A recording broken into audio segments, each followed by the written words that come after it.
ಕಷ್ಟಪಟ್ಟು ದುಡಿದು ತಿನ್ನೋರ ಮೇಲೆ ಪೊಲೀಸಪ್ಪನ ದರ್ಪ ಇದು. ಫುಟ್ಪಾತ್ ವ್ಯಾಪಾರಿಗಳ ಮೇಲೆ ಟ್ರಾಫಿಕ್ ಪೊಲೀಸ್ ರೋಷಾವೇಶವನ್ನ ತೋರಿದಂತಹ ಸ್ಟೋರಿ ಇದು.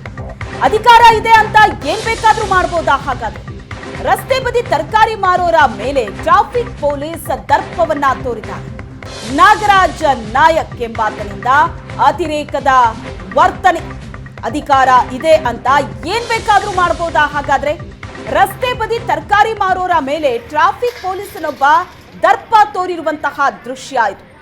ವ್ಯಾಪಾರಸ್ಥರ ತಕ್ಕಡಿಯನ್ನ ನಾಗರಾಜ್ ನೆಲಕ್ಕೆ ಎಸೆದಿದ್ದಾರೆ. ನಾಗರಾಜ್ ನಾಯಕ್ ಎಂಬಾತನಿಂದ ಅತಿರೇಕದ ವರ್ತನೆ ದೃಶ್ಯದಲ್ಲಿ ನೋಡ್ತಾ ಇದ್ರಿ ನೀವು. ಏಕಾಏಕಿ ತಕ್ಕಡಿಯನ್ನ ಎಸೆದು ವ್ಯಾಪಾರಸ್ಥರಿಗೆ ನಿಂದನೆ ಮಾಡಲಾಗಿದೆ. ಪೊಲೀಸಪ್ಪನ ಕೆಲಸಕ್ಕೆ ಸಾರ್ವಜನಿಕರು ಆಕ್ರೋಶವನ್ನ ವ್ಯಕ್ತಪಡಿಸಿದ್ದಾರೆ. ಮೈಸೂರು ಬ್ಯಾಂಕ್ ಸರ್ಕಲ್ ಬಳಿ ನಡೆದಂತ ಘಟನೆ ಇದು. ಕಷ್ಟಪಟ್ಟು ದುಡಿದು ತಿನ್ನೋರ ಮೇಲೆ ಪೊಲೀಸಪ್ಪ ತೋರಿದಂತಹ ದರ್ಪ ಇದು.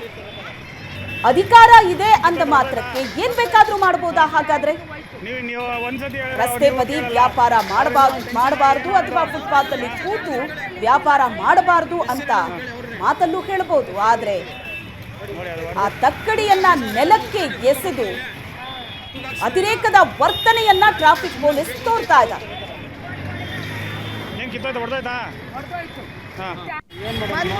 ನಾವು ಹೋಗ್ತಾ ಇದೀವಿ. ನಾವು ನಮ್ಗೆ ಕೆಲಸ ಆಯ್ತು, ಏನ್ ಮಾಡೋಕ್ಕಾಗಲ್ಲ. ಓಡ್ತೀವಿ ನಾವು ಒಂದು ಸೈಡಲ್ಲಿ ನಿಂತ್ಕೊಂತೀವಿ, ಏನ್ ಮಾಡಲ್ಲ. ರೋಡಲ್ಲಿ ನಿಂತ್ಕೊಳ್ತೀವಿ, ಓರ್ತಲ್ಲ ನಿಂತ್ಕೊಳ್ತೀವಿ, ಸೈಡ್ ಇಲ್ಲ, ಎಲ್ಲ ಓಡ್ತೀವಿ, ಎಲ್ಲ ಗೊತ್ತು ಸರ್. ಇಲ್ಲ ಯಾವ ರೀತಿ ಬಿಸಾಕೋದು, ತಕ್ಕಡಿ ಎತ್ತಿ ಬಿಸಾಕೋದು ಮಾಡೋದು ನಮಗೂ ಸಾಕಾಗಿದೆ. ಏನಮ್ಮ ಸಮಸ್ಯೆ? ಹೇಳಿ. ಇಲ್ಲ ಅವ್ರಿಗೆ ಗದರ್ಸ್ತಾರೆ ಹೇಳಿ. ಸರ್ ನೀವು ಬೇಕಾದ್ರೆ ಕೇಸ್ ಹಾಕೊಳ್ಳಿ, ನಿಮ್ಮ ಕಾನೂನು ರೀತಿಯಾಗಿ ಏನ್ ಬೇಕಾದ್ರೆ ಮಾಡಿ ಅವ್ರಿಗೆ ಪರವಾಗಿಲ್ಲ. ಇದು ಮಾಡಿದ್ದು ತಪ್ಪಿದು. ಏನ್ ಮಾಡಿ ರೆಕಾರ್ಡ್ ಆಗಿದೆ ಪೂರ್ತಿ. ನೀವು ಅಲ್ಲಿಂದ ಫಸ್ಟ್ ಗಾಡಿ ತೆಗೆದು ತಕ್ಕಡಿ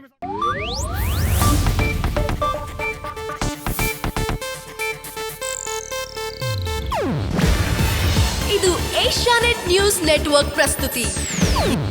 ನೀವು ನೋಡ್ತಿದ್ದೀರಾ ಏಷ್ಯಾನೆಟ್ ಸುವರ್ಣ ನ್ಯೂಸ್.